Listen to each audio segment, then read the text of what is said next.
എല്ലാവർക്കും നമസ്കാരം. ഞാൻ അബ്ദുള്ള ആലുവ. ഈ പത്രക്കാരും ചാനലുകാരും പറയുന്നതേ എല്ലാം വിശ്വസിക്കണമെന്നൊന്നും ഞാൻ പറയുന്നില്ല. ഒട്ടുമിക്ക കാര്യങ്ങളും അവർ ഫേക്കാ പറയുന്നത്. പക്ഷെ ഇപ്പം അറിഞ്ഞത് നിങ്ങൾക്ക് വിശ്വസിക്കാം. ഇതിനോട് ചേർന്നുള്ള വീഡിയോ നിങ്ങളൊന്ന് കണ്ടു നോക്ക്.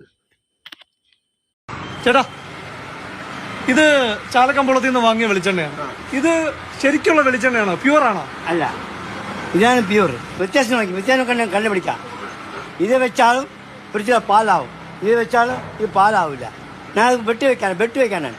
എനിക്ക് ശമ്പളം കൊണ്ട് ഞാൻ തരാം.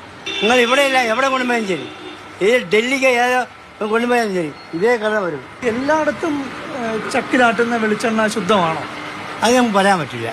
വലിയ വില കൊടുത്ത് വെളിച്ചെണ്ണ വാങ്ങുന്ന പൊതുജനം വാങ്ങിക്കഴിക്കുന്ന എണ്ണ ശുദ്ധമാണോ എന്നെങ്കിലും അറിഞ്ഞിരിക്കണം. അതിനൊരു വഴിയുണ്ട്. നമ്മുടെ വീട്ടിലെ ഫ്രിഡ്ജിൽ ഈ വെളിച്ചെണ്ണ വെച്ചാൽ മതി. കേന്ദ്ര സർക്കാരിന്റെ ഭക്ഷ്യസുരക്ഷാ വിഭാഗമായ FSSAI നിർദ്ദേശിക്കുന്ന പരിശോധനാ മാർഗമാണിത്. പരമാവധി അരമണിക്കൂറേ വെളിച്ചെണ്ണ ഫ്രിഡ്ജിൽ വെച്ച് തണുപ്പിക്കാവൂ, അതും ഫ്രീസറിലാകരുത്. ഇപ്പോൾ സമയം 5:30. അരമണിക്കൂർ കഴിഞ്ഞ് നോക്കാം. അരമണിക്കൂറിന് ശേഷം എണ്ണ എടുത്തു നോക്കുകയാണ്.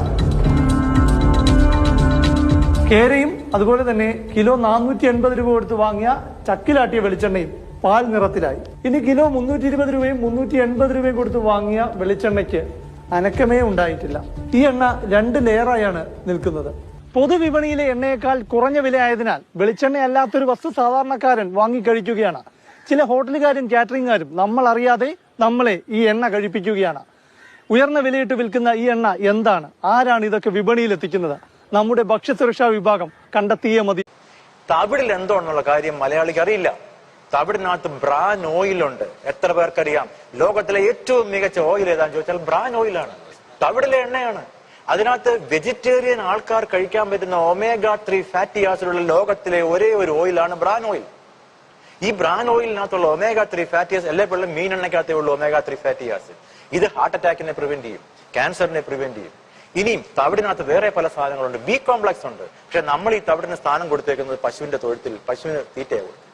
ഇതിന് മാറ്റം ഉണ്ടായില്ല എങ്കിൽ, ബ്രൗൺ റൈസ് നമ്മുടെ കൾച്ചറായി മാറിയില്ലെങ്കിൽ, ബ്രൗൺ ബ്രെഡ് നമ്മുടെ കൾച്ചറായി മാറിയില്ലെങ്കിൽ, ഗോതമ്പിനകത്തെ തവിട് നമ്മുടെ കൾച്ചറായി മാറിയില്ലെങ്കിൽ, മലയാളിയുടെ സ്റ്റേപ്പിൾ ഫുഡ് റൈസ് ആയ സ്ഥിതിക്ക് നമ്മൾ അപകടത്തിലൂടെ പൊയ്ക്കൊണ്ടിരിക്കുകയാണ്. മലയാളി അറിഞ്ഞിരിക്കേണ്ട വേറൊരു പ്രധാന കാര്യമുണ്ട്.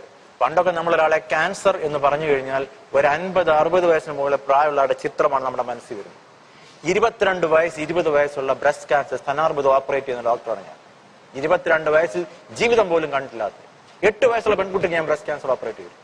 8 വയസ്സ് മെൻസ്ട്രുവേഷൻ ആരംഭിച്ചതിന് ഉടനെ തന്നെ. അപ്പം സ്ഥാനാർബുദം, ഒവേറിയൻ ക്യാൻസർ, യൂട്രൈൻ ക്യാൻസർ ഒക്കെ ചെറിയ പ്രായത്തിൽ, younger than 20-25 എന്തുകൊണ്ടാണ് വരുന്നത്? പണ്ട് കാലം എന്തുകൊണ്ടില്ലായിരുന്നു? നമ്മൾ ചിന്തിക്കേണ്ട സമയമായിരിക്കും. ഈ ഷോ കാണുന്ന, സാറിന്റെ ഈ ഷോ കാണുന്ന കോടിക്കണക്കിന് ആൾക്കാരുണ്ടാവും. ചിന്തിക്കേണ്ട സമയമായിരിക്കുന്നു. മാറ്റം ഉണ്ടാവണമെങ്കിൽ മനസ്സിന്റെ ഉള്ളിൽ മാറ്റം ഉണ്ടാവണം.